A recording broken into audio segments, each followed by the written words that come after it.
So hey guys, this is Pipul Singh and I'm a second year undergrad student at Delhi Technological University।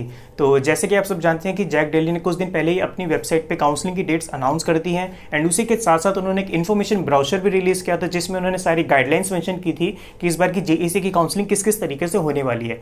तो मैंने पूरा information brochure अच्छे से एकदम go through कर लिया है। तो आज की इस वीडियो में मैं आपको पूरा एडमिशन प्रोसेस अच्छे से एक्सप्लेन करूंगा एकदम डिटेल में। तो वीडियो उसकी वजह से थोड़ी सी लेंथी हो सकती है और इसकी गारंटी मैं देता हूं कि इस वीडियो को देखने के बाद आपको कोई और वीडियो देखने की जरूरत नहीं पड़ेगी एंड आपके सारे डाउट्स क्लियर हो जाएंगे। एंड अगर इस वीडियो को देखने के बाद भी आपके डाउट्स क्लियर नहीं हो पाते हैं तो हमें इंस्टाग्राम पे आप मैसेज कर सकते हो या फिर कमेंट बॉक्स में अपनी क्वेरी डाल देना एंड उसका रिप्लाई हम तुरंत से तुरंत करने की कोशिश करते हैं। तो इस वीडियो में पूरा एडमिशन प्रोसेस में अच्छे से एकदम डिस्क्राइब कर दूंगा, हर एक पॉइंट को एकदम डिटेल में आपको समझाऊंगा ताकि आपकी जितनी भी क्वेरीज हैं वो सॉल्व हो जाएं। तो फिर बिना किसी देरी के इस वीडियो को करते हैं स्टार्ट। तो ये है इन्फॉर्मेशन ब्राउचर 2020 का जिसमें सारी गाइडलाइंस मेंशन है जो आपको फॉलो करनी है for the JEC 2020 admission procedure.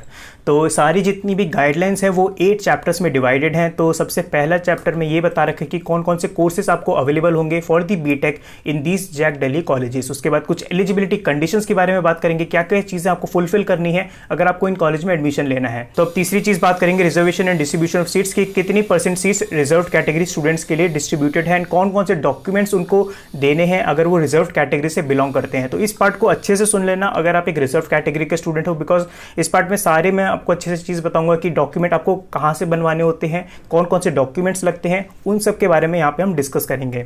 उसके बाद फोर्थ चीज़ आती है प्रोसीजर ऑफ ऑनलाइन रजिस्ट्रेशन, यानी कि अगर आपको काउंसलिंग में पार्टिसिपेट करना है तो आपको सबसे पहले अपने आपको रजिस्टर करना पड़ेगा।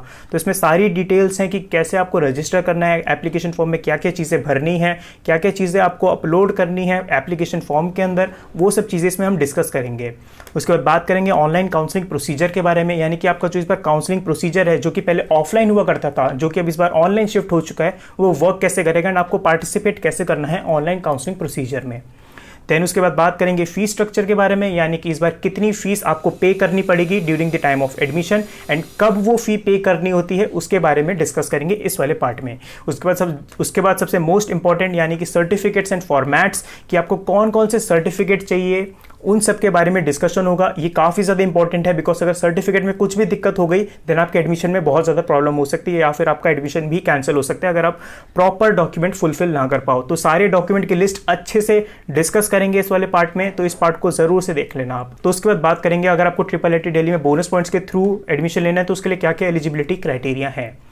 तो सबसे पहले अगर आपको काउंसलिंग में पार्टिसिपेट करना है तो उसके लिए आपको रजिस्टर करना पड़ेगा। तो रजिस्ट्रेशन जो है राउंड 1 के लिए वो 21 सितंबर से लेकर 9 अक्टूबर के बीच में रहेगी राउंड 1 के लिए। सपोज अगर आप राउंड 1 में पार्टिसिपेट नहीं कर पाते हो किसी भी रीजन की वजह से, देन राउंड 2 में आप एज अ फ्रेश कैंडिडेट दोबारा से पार्टिसिपेट कर पाओगे। अगर राउंड 2 में भी पार्टिसिपेट नहीं कर पाए तो राउंड 3 में एंड सो ऑन। तो अगर आपको रजिस्टर करना है तो आपको जेईसी दिल्ली की वेबसाइट पे जाना पड़ेगा, वहाँ पे आपको 1500 की रजिस्ट्रेशन फी पे करनी पड़ती है और प्लस कुछ टैक्सेस लगते हैं। तो कोर्सेज की बात करें तो 4 साल की बीटेक और बी आर्किटेक्चर जैसे कोर्सेज आपको मिल जाएंगी जेईसी दिल्ली के कॉलेजेस में। तो यहाँ से आपको रजिस्ट्रेशन करना है। रजिस्ट्रेशन के टाइम क्या क्या चीज़ें आपको फॉलो करनी है, क्या क्या चीज़ें आपको एप्लीकेशन फॉर्म में फिल करनी है उसके बारे में हम आगे जानेंगे। तो सबसे पहले चैप्टर 1 यानी कि कौन कौन से कोर्सेज इस बार अवेलेबल हैं फॉर दी बीटेक। तो अगर मैं डीटीयू की बात करूँ तो पिछले साल जो कोर्सेज थे इस बार भी वही एकदम सेम है, बस पॉलीमर साइंस का नाम चेंज करके उस ब्रांच का केमिकल इंजीनियरिंग कर दिया गया है। IGDW में बात करें तो 6 इयर्स की ड्यूअल डिग्री भी है इसमें, यानी कि mechanical and automation plus MBA की इस बार ड्यूअल डिग्री भी है इसमें।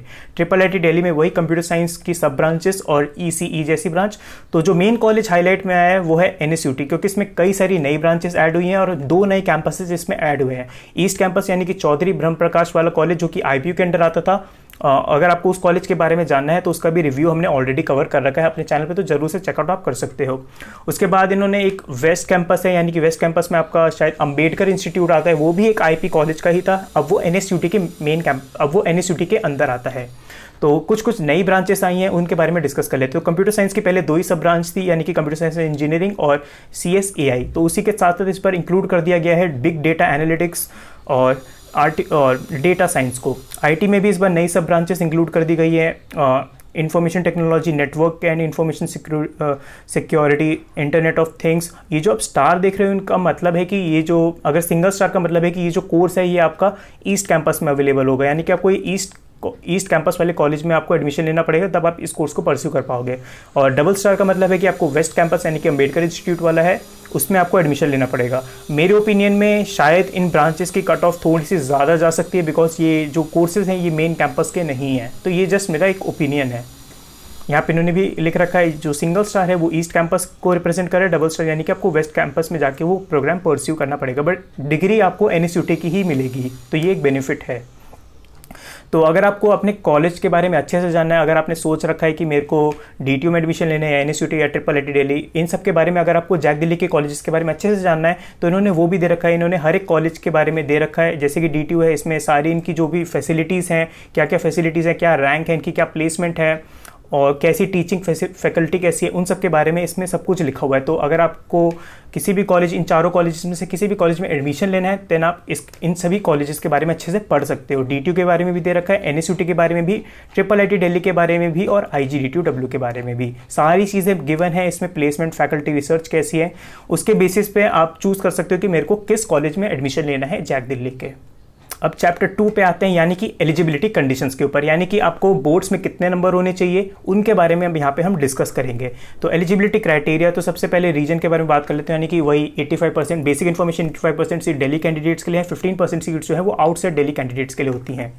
और एक और चीज़, एक एक्स्ट्रा इन्फॉर्मेशन ये भी है कि अगर आपने NIOS यानी कि ओपन स्कूलिंग से अपनी 12th कंप्लीट की है तो जहाँ पे भी आपका एग्ज़ाम सेंटर होगा उसी को आपका होम स्टेट माना जाएगा। उसके बाद बात करते हैं कि क्या क्राइटेरिया होनी चाहिए, यानी कि बोर्ड्स की कितनी परसेंटेज यहाँ पे आपको प्रोवाइड करवानी पड़ेगी अगर आपको जैक दिल्ली के कॉलेजेस में एडमिशन लेना है। तो अगर आपको NSUT, IGDTUW या DTU में एडमिशन लेना है, देन आपकी PCM में 60% एग्रीगेट होना चाहिए, इंग्लिश में पास होना चाहिए कंपलसरी, और PCA में भी अलग से आपको पास होना ज़रूरी है, और PCM का एग्रीगेट 60% या उससे ज़्यादा होना चाहिए। और अगर आपको IIIT दिल्ली में लेना है एडमिशन, तो IIIT दिल्ली के लिए ये कंडीशन है कि आपके जितने भी 5 सब्जेक्ट है, ओवरऑल आपकी जो परसेंटेज है वो 70% होनी चाहिए, और जो मैथ्स है उसमें आपकी 70% या उससे ज़्यादा होनी चाहिए। और अगर हम कैटेगरी वाइज डिस्ट्रीब्यूट करें यही बोर्ड्स के नंबर, तो अगर आपको DTU, NSUT या IGDTUW में लेना है, देन वही परसेंटेज आपका 55% पे रिड्यूस हो जाते हैं, 60 से 50%, 55%, और वही SC के लिए 50% and so on. IIIT Delhi में जैसे कि आप सब जानते हैं कि आपको 5 सब्जेक्ट की ओवरऑल एग्रीगेट देखी जाएगी। 5% के जनरल कैंडिडेट्स के लिए है 70%, बाकी वही OBC के लिए 65 एंड SC के लिए 60 एंड सो ऑन। तो एज क्राइटेरिया में इन्होंने पहले बोल रखा है कोई मिनिमम और मैक्सिमम एज क्राइटेरिया इन्होंने सेट नहीं किया है इसमें। तो बात करते हैं चैप्टर 3 यानी कि reservation and distribution of seats, यानी कि रिजर्व कैटेगरी के स्टूडेंट्स के बारे में। तो यहाँ पे ये सारा डेटा दे रखा है कि किस किस कैटेगरी के लिए कितनी परसेंटेज ऑफ सीट्स रिजर्व्ड हैं, वो आप यहाँ पे पढ़ सकते हो। EWS के लिए 10%, OBC के लिए 27% और SC के 15% एंड ST के सो ऑन यहाँ पे मेंशन क्लियरली कर रखा है। EWS की 10% और डिफेंस की 5% होती है, और डिफेंस कैटेगरी में एडमिशन लेने के लिए आपको 9 प्रायोरिटीज़ में से किसी एक में होना चाहिए। तो पहले प्रायोरिटी 1 को प्रेफरेंस दी जाएगी, उसके बाद अदर प्रायोरिटीज़ को प्रेफरेंस दी जाएगी। इस तरीके से डिफेंस का एडमिशन प्रोसेस होता है। तो अब यहाँ पे एक और चीज़ लिखी है, सीट कन्वर्जन रूल्स। तो इसको एक एग्जाम्पल से समझते हैं। सपोज एक कैटेगरी है, फॉर एग्जाम्पल PW या CD कैटेगरी है, उसमें एडमिशन खत्म होने के बाद कुछ सीट्स वेकेंट रह गई, तो वो जो सीट्स बच गई उन सीट्स को दूसरी कैटेगरी में ट्रांसफर कर दिया जाएगा। तो यहाँ पे इन्होंने एक एग्जांपल से समझा रखा है कि सपोज PD यानी कि फिजिकल डिसेबिलिटी और CW यानी कि डिफेंस कैटेगरी के मिला के कुछ सीट्स एडमिशन खत्म होने के बाद कुछ सीट्स वेकेंट रह गई, ठीक है। तो उन सीट्स को ट्रांसफर कर दिया जाएगा जनरल, SC, ST, OBC या EWS में अपने प्रेफरेंस ऑर्डर में। ऐसे ही यहाँ पे 9 तरीके लिखे हैं कि किस किस तरीके से आपकी सीट ट्रांसफर हो सकती है। आप उसको आराम से पढ़ सकते हो अगर आप इंटरेस्टेड हो। उसके बाद बात करते हैं सबसे इंपॉर्टेंट चीज़ के बारे में कि अगर आप एक रिजर्व्ड कैंडिडेट हो तो आपको कौन कौन से सर्टिफिकेट प्रोवाइड करने हैं during the time of counselling. तो अगर आप एक SC, ST, OBC यानी कि OBC में सिर्फ NCL वाले ही माने जाएंगे कोटा के अंदर। तो अगर आप एक SC, ST या OBC वाले कैंडिडेट हो तो आपका जो सर्टिफिकेट है, तो जहाँ से आप जिस भी स्टेट से आपने 12th कंप्लीट की है उस स्टेट का होना चाहिए, और किससे ऑथराइज्ड होना चाहिए वहाँ पे इन्होंने लिख रखा है। डिस्ट्रिक्ट मजिस्ट्रेट, एडिशनल मजिस्ट्रेट, इनमें से किसी भी एक में चल जाएगा, ठीक है। तो अगर आप किसी भी स्टेट से बिलोंग करते हो, फॉर एग्जाम्पल जिस भी स्टेट से आपने 12th अपनी कंप्लीट की है उसी स्टेट का वो सर्टिफिकेट होना चाहिए। फॉर एग्जाम्पल आपने अपनी 12th दिल्ली से कंप्लीट की है, देन आपका जो सर्टिफिकेट है वो NCT ऑफ दिल्ली से ऑथराइज्ड होना चाहिए। और फॉर एग्जाम्पल अगर आप यूपी के स्टूडेंट है यानी कि आपने यूपी से अपनी 12th कंप्लीट की है, तो जो आपका OBC, SC, ST जो भी ये सर्टिफिकेट सर्टिफिकेट है वो आपके स्टेट का ही होना चाहिए। अब ओबीसी सर्टिफिकेट वालों के लिए कुछ इंपॉर्टेंट चीज़ मैं आपको डिस्कस कर देता हूँ। तो ओबीसी सर्टिफिकेट में जो भी आपकी कास्ट लिखी होनी चाहिए वो तो एक तो दिल्ली के ओबीसी की लिस्ट में आनी चाहिए, क्योंकि दिल्ली में भी एक ओबीसी की लिस्ट होती है, उसमें वो कास्ट होनी चाहिए जो भी आपके सर्टिफिकेट में है। एंड स्पेलिंग में बिल्कुल भी मिस्टेक नहीं होना चाहिए। फॉर एग्जाम्पल उन्होंने एक एग्जाम्पल दे रखा है, ठीक है, मैं आपको पढ़ के बता देता हूँ। Any mismatch in any form of including error in the spelling of the name of the caste mentioned in the OBC certificate will not be considered as an equivalent caste by JAC Delhi. For example, if Sunar in the above mentioned list, then the OBC certificates with the caste name spelled as सोनार या फिर सुनार, इनको accept नहीं किया जाएगा। तो जो आपका स्पेलिंग है कास्ट की वो दिल्ली की ओबीसी लिस्ट से मैच करना चाहिए। अगर स्पेलिंग में कुछ भी डिफरेंस आता है देन वो आपका सर्टिफिकेट एक्सेप्ट नहीं करेंगे। तो एक और चीज़ है ओबीसी स्टूडेंट्स के लिए, यहाँ पे इन्होंने क्लियरली मेंशन कर रखा है, OBC NCL candidates are required to produce a caste certificate issued after March 31, 2020। तो जो आपका ओबीसी एनसीएल का सर्टिफिकेट है वो 2020 के बाद का होना चाहिए। और एक और चीज़ इन्होंने मेंशन की है कि अगर आपका सर्टिफिकेट 31 मार्च 2020 से पहले का है, ठीक है, उससे पहले का है, then it must be accompanied with an additional certificate regarding the present of non creamy layer status. Then आपको उस सर्टिफिकेट के साथ साथ अपनी नॉन क्रीमी लेयर का स्टेटस भी प्रूव करना पड़ेगा, आपको एक एडिशनल डॉक्यूमेंट देना पड़ेगा। तो अगर आप एक ओबीसी एनसीएल के स्टूडेंट, आपके पास जो सर्टिफिकेट है वो 31 मार्च के बाद वाला है, देन आपको बस वही सर्टिफिकेट देना पड़ेगा। और अगर आपका सर्टिफिकेट 31 मार्च से पहले का है देन आपको एडिशनल सर्टिफिकेट देना पड़ेगा उसके साथ कि आप एनसीएल कैटेगरी में आते हो। तो अब बात करते हैं इकोनॉमिकली वीकर सेक्शन यानी कि ईडब्ल्यूएस क्राइटेरिया कि ईडब्ल्यूएस का सर्टिफिकेट कैसे बनता है और क्या क्या क्राइटेरिया होता है उसका सर्टिफिकेट का। तो सबसे पहले तो अगर आपको ईडब्ल्यूएस अवेल करना है, यानी कि अगर आपको ईडब्ल्यूएस की कैटेगरी में आना है देन आपको अदर कैटेगरीज में एक तो नहीं होने चाहिए, यानी कि ओबीसी, एससी, एसटी वो आपकी कैटेगरी नहीं होनी चाहिए। उसी के साथ साथ अगर आपकी ओवरऑल इनकम यानी कि टोटल जितने भी इनकम के सोर्सेज हैं उन सभी की इनकम मिला के अगर 8 लाख से कम है फॉर एग्जांपल, तो अगर आपकी इनकम 8 लाख से कम है देन आपको ईडब्ल्यूएस के अंदर कंसिडर किया जाएगा। और भी कुछ फैक्टर्स हैं, फॉर एग्जांपल 5 एकड़ का अगर लैंड है आपका या फिर residential flat of 1000 square feet, ये कुछ पॉइंट्स हैं, अगर आपकी ये पॉइंट्स फुलफिल करते हो देन आपको ईडब्ल्यूएस में नहीं माना जाएगा, ठीक है। तो इसको अच्छे से पढ़ लेना। और जो ईडब्ल्यूएस की सर्टिफिकेट की बात है तो सर्टिफिकेट का फॉर्मेट जो है इन्होंने इन्फॉर्मेशन ब्रोशर में आगे दे रखा है, आपको वही फॉर्मेट बस भरना है, अपनी जो भी नियर बाय आप डिस्ट्रिक्ट में रहते हो उसी डिस्ट्रिक्ट से भरवाना है कि आपकी जो इनकम है वो 8 लाख से कम है। बस आपको यही चीज़ करनी है ईडब्ल्यूएस के सर्टिफिकेट के लिए। फॉर्मेट जो है इन्फॉर्मेशन ब्रोशर में वही है, बस आपको प्रिंट करा के अपने नियर बाय डिस्ट्रिक्ट मजिस्ट्रेट या फिर जहाँ पे भी आपकी नियर बाय कॉम्पिटेंट अथॉरिटी है उनसे आपको फिल करवाना है। उसमें आपको ये लिखवाना है कि आपकी जो इनकम है वो 8 लाख से कम है, बस आपको ये प्रूव करके दिखाना है उस सर्टिफिकेट में। उसके बाद बात करते हैं डिफेंस कैटेगरी वालों के लिए। तो डिफेंस कैटेगरी के लिए जैसे कि आप सब जानते हैं कि टोटल 9 प्रायोरिटीज़ हैं, तो आप उसमें रीड कर सकते हैं अच्छे से, तो आपको इसमें मिल जाएगा कि आपको कौन सी प्रायोरिटी के लिए कौन कौन से सर्टिफिकेट चाहिए एंड कितने सर्टिफिकेट चाहिए, वो आप इसमें अच्छे से रीड जरूर कर लेना अगर आप एक डिफेंस कैटेगरी के स्टूडेंट हैं। तो अब आगे बात करते हैं कि इस बार जैक दिल्ली के कॉलेजेस में कितनी सीट्स हैं, यानी कि सीट डिस्ट्रीब्यूशन के बारे में। तो सबसे पहले बात करें अगर डीटीयू के बारे में, तो इस बार डीटीयू में जो टोटल सीट है वो है 2400, तो पिछले साल के अकॉर्डिंग थोड़ी सी सीट इंक्रीज हुई है। और IGDTUW की बात करें तो IGDTUW में ओवरऑल है अराउंड 700 बीटेक के लिए सीट्स और 40 सीट जो है वो आर्किटेक्चर वाली ब्रांच के लिए है। तो पिछले साल भी 40 ही सीट थी, इस साल भी 40 ही है आर्किटेक्चर के केस में। IIIT दिल्ली की बात करें तो IIIT दिल्ली में एनुअल इनटेक जो है वो 480 स्टूडेंट्स का है सभी ब्रांचेस को मिला के। और ये जो कैटेगरी वाइज सीट डिस्ट्रीब्यूशन है वो आप आराम से इन्फॉर्मेशन ब्राउजर में देख सकते हो। उसके बाद बात करते हैं एनईसीटी यानी कि जो हाईलाइट में है। एनईसीटी में पिछली बार सीट्स थी अराउंड आपकी 1000 के आसपास, ठीक है। इस बार बढ़ गई है वो टोटल होके 2 न्यू कैंपस की वजह से अब वो टोटल हो चुकी है 1876। तो सीट्स इंक्रीज हुई है और 2 नए कैंपस की वजह से, क्योंकि 2 नए कैंपस अब इसके अंदर आते हैं तो ऑब्वियस सी बात है सीट इंक्रीज हो गई है। और काफ़ी ज़्यादा नए कोर्सेज भी इन्होंने ऐड किए हैं। तो इनके जो कोर्सेज के बारे में जो डिटेल है उसके लिए हम अलग वीडियो बना देंगे जिसमें हम सारे कोर्सेज को आपको एक्सप्लेन कर देंगे कि इन कोर्सेज का मतलब क्या है एंड आपको क्या वो लेनी चाहिए कि नहीं, तो इसके बारे में वीडियो आ जाएगी। उसके बारे में अब बात करते हैं चैप्टर 4 यानी कि प्रोसीजर ऑफ ऑनलाइन रजिस्ट्रेशन। अब आपको जैक दिल्ली में रजिस्टर करना है तो आपको कैसे कैसे क्या क्या स्टेप्स फॉलो करने पड़ेंगे अब वो समझते हैं। तो सबसे पहले अगर आपको अपने आप को रजिस्टर करना है तो सबसे पहले जैक दिल्ली की वेबसाइट पे जाओ, वहाँ पे अपने आप को रजिस्टर करने के लिए आपको सबसे पहले 1500 रुपीज़ का अमाउंट पे करना पड़ेगा। और ये जो 1500 का अमाउंट है ये नॉन रिफंडेबल होता है, ठीक है। 1500 का अमाउंट जब आप पे कर लोगे देन आप अपने आप को रजिस्टर कर लोगे। उसके बाद आपको एक एप्लीकेशन फॉर्म फिल करना पड़ेगा जिसमें आपको अपनी डिटेल्स वगैरह मेंशन करनी पड़ेगी। तो कुछ की इन्फॉर्मेशन मैं आपको यहाँ पे बता देता हूँ। सबसे पहले तो एक बैंक अकाउंट डिटेल्स आपको भरनी पड़ेगी और एक ब्लैंक चेक की जो कॉपी है वो भी आपको अपलोड करना पड़ेगा एप्लीकेशन फॉर्म में। बैंक डिटेल्स इसलिए अगर आप फ्यूचर में कुछ भी पेमेंट वगैरह करना हो या फिर कुछ रिफंड लेना हो देन ये डिटेल्स उसके काम आएंगी। उसके बाद और कई सारी डिटेल्स हैं कि क्या क्या चीज़ें आपको अपलोड करनी है, एप्लीकेशन फॉर्म में क्या क्या फिल करना है वो पढ़ते हैं। तो सबसे पहले तो पासपोर्ट साइज कलर फोटोग्राफ होनी चाहिए, मार्कशीट होनी चाहिए, और अगर आप किसी रिजर्व कैटेगरी से बिलोंग करते हो SC ST OBC देन वो भी आपको अपलोड करना है इन दी एप्लीकेशन फॉर्म। इन्होंने क्लियरली यहाँ पे मेंशन कर रखा है। उसके बाद वही अगर आप कैटेगरी से बिलोंग करते हैं तो कैटेगरी का सर्टिफिकेट इंक्लूड कर देना। अब बात करते हैं 4.2 यानी कि चॉइस फिलिंग के बारे में। New registration in subsequent rounds and change of choices. तो चॉइस फिलिंग कैसे फिल करनी है, ठीक है, उसके बारे में एक वीडियो ऑलरेडी है हमारे चैनल पे, how to fill choices in JAC Delhi के नाम से होगी, उसको आप आराम से चेकआउट कर लेना। उसमें आपको आइडिया हो जाएगा कि आपको चॉइसेस कैसे फिल करनी होती है, ठीक है।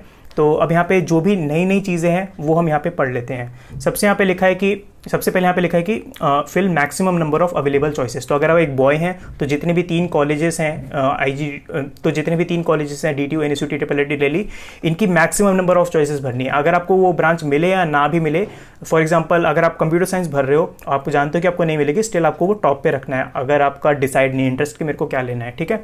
तो हमेशा टॉप ब्रांचेस को टॉप पे रखना, उसके बाद एंड सो ऑन। तो ज़्यादा डिटेल में जानना है कि चॉइस फिलिंग कैसे करनी है उसके बारे में वीडियो ऑलरेडी है, मैंने आपको बता दिया है, तो जाके ज़रूर से चेकआउट कर लेना इस वीडियो के बाद। तो अब जब आपने अपनी 1500 रुपीज़ की रजिस्ट्रेशन फ़ी पे कर दी है, उसके बाद आपने अपना एप्लीकेशन फॉर्म भी फिल कर दिया, देन आपका एक अकाउंट क्रिएट हो जाएगा जैक दिल्ली का, जिसमें सारी अपडेट्स हैं काउंसलिंग से रिलेटेड कि राउंड 1 के बाद मेरे को क्या मिला, राउंड 1 की कट ऑफ कितनी गई, अगले इस राउंड की कितनी कट ऑफ है, सारी जो डिटेल है, सीट अलॉटमेंट कौन सी हुई आपको, वो आपको इस अकाउंट पर मिल जाएगी। तो इस अकाउंट की जो डिटेल्स हैं अपने तक ही रखना, बिकॉज अगर किसी और को मिल गई तो वो आपकी चॉइसेस भी चेंज कर सकता है, उससे आप ही को बेनिफिट नहीं मिलेगा, ठीक है। तो अब जब आपने अपने आपको रजिस्टर कर लिया for the JAC Delhi counselling और आपने चॉइसेस भी फिल कर ली, उसके बाद स्टार्ट होगा आपका राउंड 1। तो राउंड 1 की जो भी कट ऑफ होगी उसके बेसिस पे आपको आपके अकाउंट पे अपडेट आ जाएगा जैक दिल्ली के कि आपको राउंड 1 खत्म होने के बाद कौन सी आपको ब्रांच अलॉट हुई है। तो जब भी आपको कोई ब्रांच अलॉट होती है देन आपको उसी टाइम डॉक्यूमेंट वेरीफाई करवाने होते हैं। तो इस बार डॉक्यूमेंट जो वेरिफिकेशन है वो ऑनलाइन ही करवाया जाएगा। तो आपको ऑनलाइन डॉक्यूमेंट्स अपलोड करने हैं, प्लस उसके साथ आपको फ़ी भी पे करनी होती है। वो फ़ी कितनी पे करनी होती है वो अभी हम इस वीडियो के आगे जानेंगे। जैसे कि इन्होंने लिखा है कि ऑनलाइन रिपोर्टिंग, तो राउंड 1 जैसे ही खत्म होगा तो आपको ऑनलाइन रिपोर्टिंग करवानी पड़ेगी, यानी कि आपको जो डॉक्यूमेंट्स हैं आपको ऑनलाइन ही अपलोड करने पड़ेंगे। उसके साथ साथ जब आप डॉक्यूमेंट्स अपलोड कर दोगे आपको एक इनिशियल अमाउंट पे करना पड़ेगा 1,03,000 का, जो कि एक रिफंडेबल अमाउंट होता है, वो आपको पे करना पड़ेगा। देन आपका जो एडमिशन है वो कन्फर्म कर लिया जाएगा और आप आगे फर्दर के ब्रांच अपग्रेडेशन में पार्टिसिपेट कर पाओगे, ठीक है।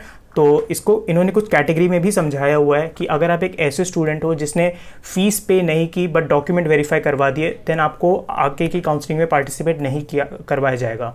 और अगर आप एक ऐसे स्टूडेंट है जिसने फ़ी तो पे कर दी बट उसके डॉक्यूमेंट वेरीफाई नहीं हो पा रहे, देन आपको अगले राउंड में as an unreserved category student treat किया जाएगा। फॉर एग्जांपल अगर आप एक OBC है और आप अपने OBC के सर्टिफिकेट प्रूव नहीं कर पा रहे, यानी कि कुछ मिस्टेक आ रही है, देन आपको अगले राउंड में as a general student treat किया जाएगा। और उसी के साथ साथ ड्यूरिंग द डॉक्यूमेंट वेरिफिकेशन, जब भी वो डॉक्यूमेंट वेरीफाई करेंगे आपका, तो उसमें अगर कुछ दिक्कत आती है तो इन्होंने लिखा है कि आपके अकाउंट पे आ जाएगा कि आपके डॉक्यूमेंट पे डेफिशिएंसी या / डेफिशिएंसीज ये चीज़ हैं। तो राउंड खत्म होने से पहले इन सबको ठीक कर दो, नहीं तो आपको अगले राउंड में पार्टिसिपेट तो करने दिया जाएगा but as a general student participate करने दिया जाएगा, ठीक है। तो आपको जो भी डेफिशिएंसी, कुछ भी एरर आता है आपके डॉक्यूमेंट में, आपको उसी राउंड के बीच में वो ठीक करना पड़ता है, क्योंकि अगर आप वो नहीं ठीक कर पाओगे देन आपको as a general student treat कर दिया जाएगा।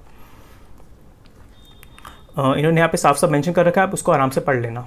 तो बात करते हैं freezing of seat and institute / seat upgradation के बारे में। तो फ्रीजिंग ऑफ सीट का मतलब क्या है? देखो, अगर आपको आपकी किसी भी राउंड में मनचाही ब्रांच मिल गई, मनचाही कॉलेज से, और आप चाहते हो कि मैं अब आगे फर्दर काउंसलिंग में पार्टिसिपेट नहीं करना चाहता बिकॉज मेरे को मेरी ब्रांच मिल चुकी है जो मेरे को चाहिए थी, देन आप अपनी ब्रांच को फ्रीज करवा लोगे, तो आप आगे के राउंड्स में पार्टिसिपेट नहीं कर पाओगे। आपकी जो सीट है वो फिक्स हो गई है।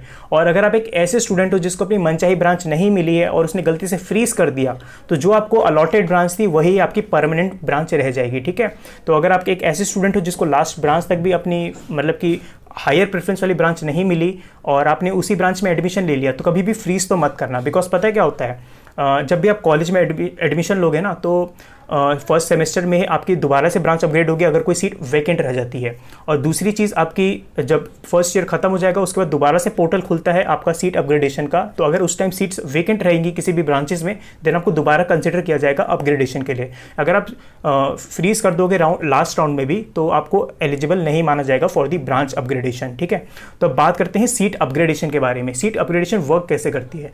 तो सीट अपग्रेडेशन आपकी वही जितनी सीट खाली होती है उसके बेसिस पे वर्क करती है, और एक आता है internal upgradation slash seat upgradation. Seat upgradation के बारे में बता देता हूँ। तो हर राउंड के बाद अगर कुछ सीट्स वैकेंट रह जाती है देन आपकी सीट्स को अपग्रेड कर दिया जाता है, और लास्ट में होता है एक इंटरनल अपग्रेडेशन।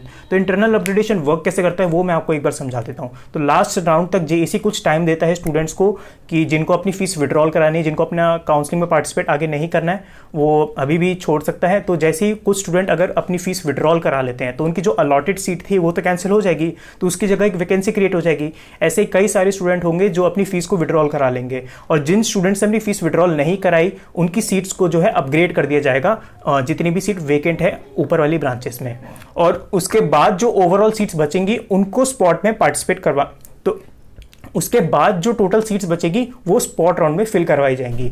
तो अगर आप एक ऐसे स्टूडेंट हो जिसको फोर्थ राउंड तक बिल्कुल भी कोई भी सीट नहीं मिली है देन आप स्पॉट में पार्टिसिपेट कर सकते हो, और अगर आपको फोर्थ राउंड से पहले तक कोई भी सीट अलॉट हो रखी है देन आपको मैं ये रिकमेंड करूंगा कि आप काउंसलिंग मत छोड़ना, बिकॉज स्पॉट से ज़्यादा बेटर ऑप्शन आपको नॉर्मल राउंड्स में यानी कि लास्ट राउंड में मिलेंगे। तो बात करते हैं ऑनलाइन काउंसलिंग प्रोसीजर यानी कि चैप्टर 5 के बारे में। जब आपको सीट अलॉट हो जाती है तब आपकी ऑनलाइन काउंसलिंग आगे कैसे फर्दर प्रोसीड होगी उसके बारे में मैंने आई गेस पहले ही आपको बता दिया है, मैं आपको एक बार फिर से ब्रीफ कर देता हूँ। फर्स्ट राउंड ऑफ काउंसलिंग यानी कि अगर आपको पहले ही राउंड में कोई सीट अलॉट हो जाती है देन आपको उसी टाइम डॉक्यूमेंट वेरीफाई करवाने पड़ते हैं। डॉक्यूमेंट वेरिफिकेशन जो है आपका वो आपका ऑनलाइन ही होगा, ठीक है। और जो फीस होती है इनिशियल फीस आपको 1,03,000 की पे करनी होती है जब भी आपको किसी भी राउंड में कोई सीट मिल जाती है, ठीक है। तभी आप एलिजिबल हो पाते हो आगे फर्दर राउंड्स में पार्टिसिपेट करने के लिए एंड ब्रांच अपग्रेडेशन के लिए। अगर आप फी पे नहीं कर पाते देन आपका एडमिशन जो है वो कैंसिल कर दिया जाएगा। तो जब आप फर्स्ट राउंड में अपने डॉक्यूमेंट वेरीफाई करवा लोगे और अपनी फीस जो है वो भी पे कर लोगे देन आपका एडमिशन जो है कंफर्म कर लिया जाएगा और आप आगे के राउंड में पार्टिसिपेट कर पाओगे। सिमिलरली अगर आपको सेकेंड राउंड में कोई भी सीट अलॉट होती है देन आपको वही डॉक्यूमेंट वेरीफाई और फी पे करनी होती है ऑनलाइन। यही अगर आपको थर्ड राउंड में मिलती है ऐसी सो ऑन चलता रहता है। तो बात करते हैं pre upgradation round fifth round of counselling, ठीक है। इसको हम कहते हैं इंटरनल अपग्रेडेशन। ये स्पॉट राउंड से जस्ट पहले वाला राउंड है। तो फॉर एग्जांपल कुछ स्टूडेंट्स क्या होते हैं जिनको अपनी मनचाही सीट नहीं मिल पाती अपने मनचाही कॉलेज से, वो अपनी फीस को विड्रॉल करवा लेते हैं। जैसे ही वो अपनी फीस को विड्रॉल करवा लेते हैं तो एक वैकेंसी क्रिएट हो जाती है उनके अलॉटेड ब्रांच में, यानी कि उनको जो ब्रांच मिली थी वो तो कैंसिल हो गई और वहाँ पर एक वैकेंसी क्रिएट हो गई। ऐसे कई सारे स्टूडेंट अपनी जो है अपने पैसा जो है विड्रॉल करवा लेते हैं और वैकेंसी क्रिएट हो जाती है। उसके बाद क्या होता है, जो वैकेंसी क्रिएट होती है और जिन बच्चों ने फीस अपनी विड्रॉल नहीं करवाई उनकी ब्रांच अपग्रेड करवा दी जाती है एंड देन जितनी भी सीट्स बच जाती है उनको स्पॉट राउंड में फिल करवाया जाता है। तो अब स्पॉट राउंड का क्या प्रोसीजर वगैरह है वो जान लेते हैं। तो अब स्पॉट राउंड के बारे में जान लेते हैं। तो स्पॉट राउंड बेसिकली उन्होंने पहले लिखा है subject to availability of seats. तो लास्ट राउंड तक जो सीट्स थी वो थी 1024 सीट्स अवेलेबल थी स्पॉट तक। तो इस बार भी शायद उतनी ही रह जाए, कुछ कह नहीं सकते। तो स्पॉट में कौन कौन से कैंडिडेट्स पार्टिसिपेट कर सकते हैं? तो सबसे पहले तो वो कैंडिडेट जिन्होंने किसी भी नॉर्मल राउंड्स में पार्टिसिपेट नहीं किया था और वो as a fresh candidate register करवाना चाह रहे हैं तो वो कर सकते हैं।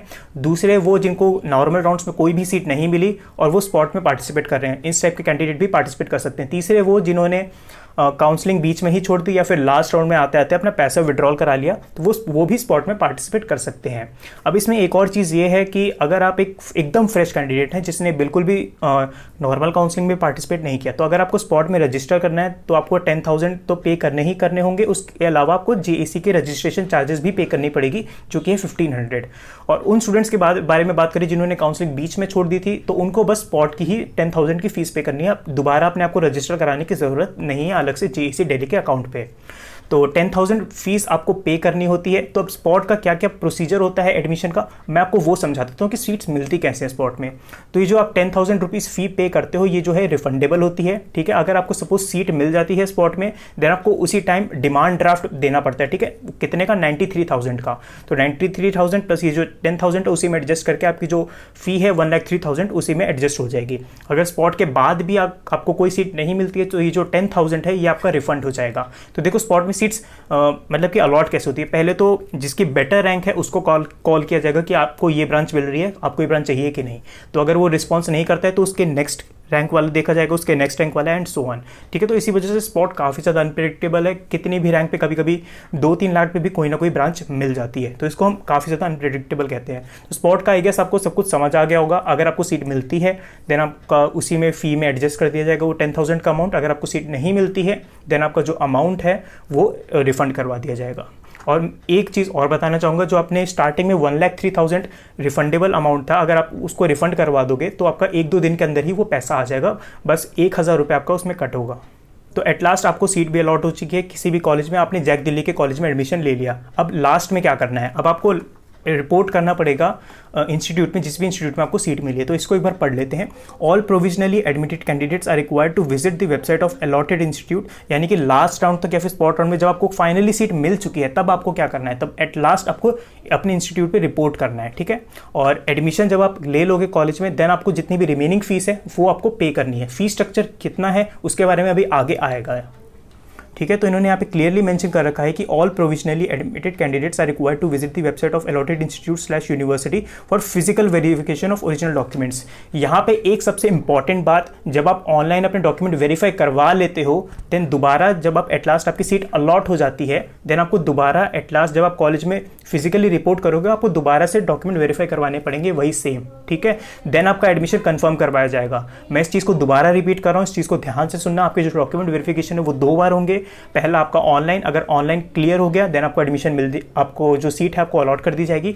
दूसरी बार आप जब आप फिजिकली रिपोर्ट करोगे जिस भी कॉलेज में आपको एडमिशन मिला है आपको दोबारा वही सेम डॉक्यूमेंट उनको वेरीफाई करवाने पड़ेंगे। ठीक है, अगर आप कॉलेज में जाके डॉक्यूमेंट वेरीफाई नहीं करवा पाते देन आपका एडमिशन नहीं होगा। ठीक है, ये बात ध्यान से सुनना, आपका जो एडमिशन है वो नहीं होगा अगर जब तक आप फिजिकल डॉक्यूमेंट वेरिफिकेशन नहीं करवा लेते। यहाँ पे इन्होंने पहले से ही लिखा है, admitted candidates need to pay the balance fee at the final allotted university institute as per the fee payment schedule. ठीक है, जब आपका इंस्टीट्यूट में एट लास्ट फाइनली 2 बार डॉक्यूमेंट वेरीफाई हो जाएगा देन आपको रिमेनिंग फी पे करनी होती है। तो अब चैप्टर 6 पे बात करते हैं, यानी कि फीस स्ट्रक्चर के बारे में। तो अगर आपको DTU यूनिवर्सिटी में एडमिशन होता है देन आपको वही 1,90,000 फीस पे करनी होगी। 1,03,000 आपने स्टार्टिंग में पे कर दिए थे, जो भी इनिशियल अमाउंट बचा था 87,000 का वो इसमें आपको पे करना पड़ेगा। IGDTUW की यहाँ पे फीस मेंशन कर रखी है। सिमिलरली IIIT दिल्ली की 3,75,000 है फॉर द फर्स्ट ईयर। यहाँ पे इन्होंने सेकंड ईयर की फीस मेंशन कर रखी है। सेकंड ईयर में DTU यूनिवर्सिटी में अगर आपका एडमिशन होता है देन आपको 2,06,000, थर्ड ईयर में 2,19,000 और फोर्थ ईयर में 2,29,000। तो हर साल 10%, ऑलमोस्ट 10% का फी इंक्रीज हुआ है आपका, ये DTU यूनिवर्सिटी के लिए। ठीक है, और IGDTUW के लिए यहाँ पे गिवन है 1,05,000।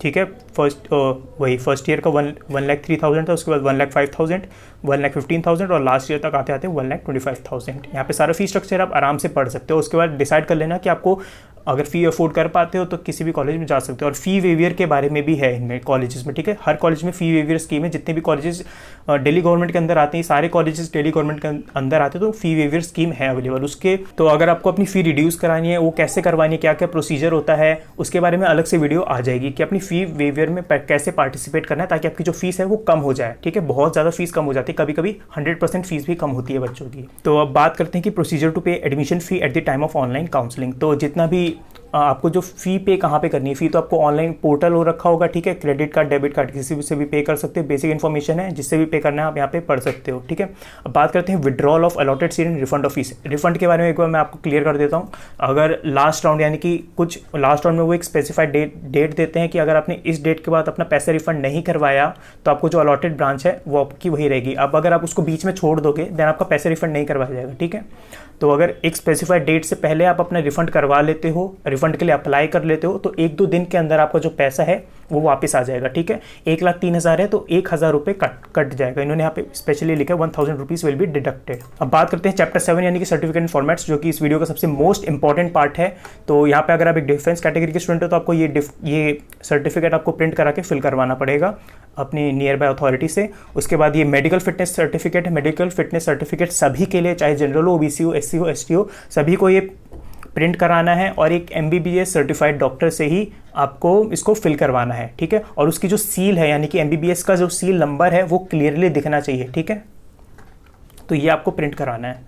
उसके बाद बात करते हैं ऐसी सभी कैटेगरी के लिए इन्होंने दे रखे हैं सर्टिफिकेट्स। जिस भी कैटेगरी में आप बिलोंग करते हैं तो उसका फॉर्मेट आपको डाउनलोड करना है, देन आपको अपलोड करना है जेईसी दिल्ली की वेबसाइट पे। तो यहाँ पे आप जैसे कि देख सकते हो इन्होंने इकोनॉमिकली वीकर सेक्शन यानी कि EWS का भी सर्टिफिकेट का फॉर्मेट बनवा रखा है। तो आपको बस ये प्रिंट आउट करवाना है और नियर बाय अथॉरिटी से आपको ये इन्फॉर्मेशन जो भी है फिल करवानी है, ठीक है। यही आपको अपलोड भी करना है फॉर EWS।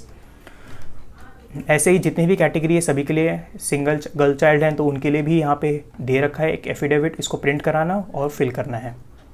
अब बात करते हैं सबसे इंपॉर्टेंट पार्ट पे कि कौन कौन से डॉक्यूमेंट्स रिक्वायर्ड है, ठीक है। ये जो चीज़ है सभी के लिए, तो इस चीज़ को ध्यान से सुनना, ये डॉक्यूमेंट्स आपको लेके जाने हैं। सबसे पहला एडमिशन फ़ी की पेमेंट, जो आपने 1,03,000 रुपीज़ पे किए थे उसकी एक तो फ़ी रिसिप्ट होनी चाहिए आपकी।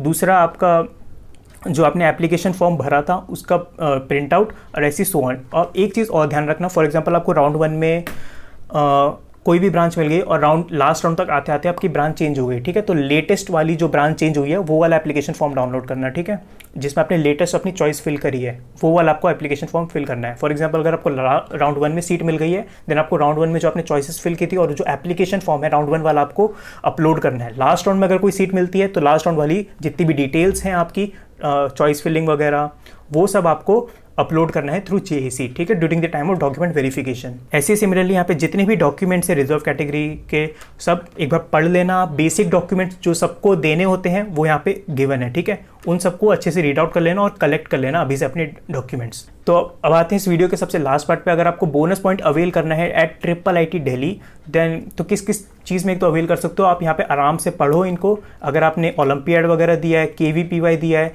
और कई सारे इन्होंने लिखे हैं, ये इन सब कंपटीशन में अगर आपने पार्टिसिपेट किया देन आप बोनस पॉइंट्स के लिए एलिजिबल हो पाओगे। So that's it. 72 पेजेस का PDF था, मैंने आपको सारा समराइज़ कर दिया है। आई नो कि वीडियो थोड़ी सी ज़्यादा लंबी हो चुकी है। अगर आपने वीडियो अभी लास्ट तक देख ली होगी तो आपको सब चीज़ें समझ आ चुकी होगी। स्टिल आपका अगर कोई भी डाउट रह चुका है तो कमेंट सेक्शन में पूछ लेना और इंस्टाग्राम पे भी हमें मैसेज कर देना, ठीक है। इंस्टाग्राम का लिंक आपको डिस्क्रिप्शन में मिल जाएगा। और इस वीडियो को करते हैं यहीं पे एंड। आई होप कि आपको सब कुछ समझ आ चुका होगा। और हमने जैक दिल्ली की प्लेलिस्ट बना रखी है तो एडमिशन लेने से पहले उस प्लेलिस्ट की सारी वीडियोस देख लेना ताकि आपको सारा आइडियाज़ हो जाए, ठीक है। तो बस तुम्हारे लिए इतनी मेहनत करी यार, तो एटलीस्ट चैनल को सब्सक्राइब कर दो और इस वीडियो को भी लाइक कर देना। एंड जिसको इस वीडियो की ज़रूरत है उसको ज़रूर ये शेयर कर देना, ठीक है। इतनी डिटेल इन्फॉर्मेशन आई गेस कि कोई और भी करता है कि नहीं मेरे को नहीं पता, बट मैंने तुम्हारे लिए सारी इन्फॉर्मेशन जो है एकदम डिटेल में पढ़ के तुम्हें एक्सप्लेन कर दी है। So best of luck to all of you guys. उम्मीद है कि तुम सभी का तुम्हारे फेवरेट कॉलेज में एडमिशन हो जाएगा। अगर DTU में एडमिशन होता है तो मेरे से और कनिष्क से मिलने ज़रूर आना, साथ में मिलेंगे और बातचीत करेंगे। और बस वीडियो में इतना ही। Best of luck for the counselling. मिलते हैं ऐसी किसी अगली वीडियो में और काउंसलिंग रिलेटेड वीडियो ऐसी आती ही रहेगी। चैनल को सब्सक्राइब कर देना। मिलते हैं ऐसी अगली वीडियो में। Till then bye.